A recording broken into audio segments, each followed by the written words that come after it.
The house stood on the outskirts of town, its towering spires visible through the mist that clung to the ground like a forgotten memory. Ivy wrapped itself around the walls like an old, jealous lover, and the windows, though cracked, seemed to watch the world pass by with a quiet, knowing stare.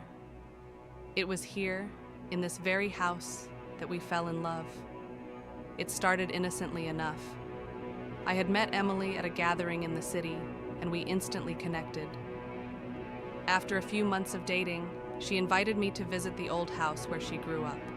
She spoke of it fondly, with a distant smile on her face. But there was something in her eyes, a sadness, as if something was always just out of reach.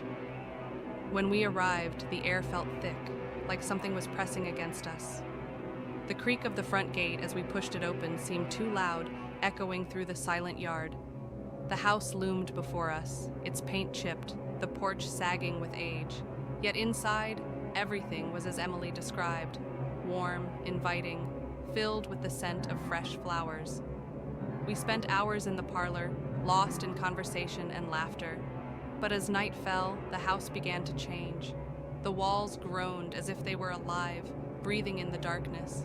The flickering candlelight cast strange shadows across the room, stretching and warping like twisted figures. Then we heard it, a soft tapping at the window. Emily froze. Her face paled and she whispered, "It's him." "Who?" I asked, trying to laugh it off. But she wouldn't answer.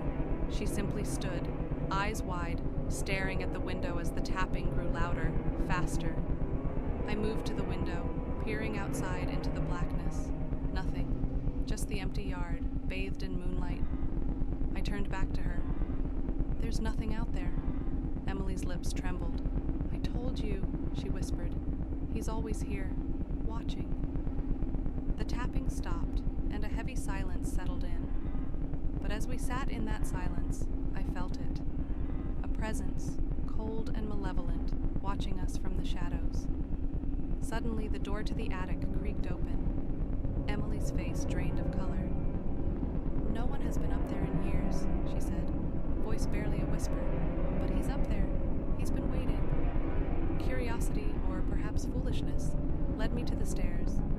The attic door swung open on its own, revealing a dimly lit room. Dust filled the air, and old furniture sat covered in white sheets, like forgotten ghosts. And there he was, a figure, standing in the corner of the room, his face obscured by shadows. His hands hung at his sides,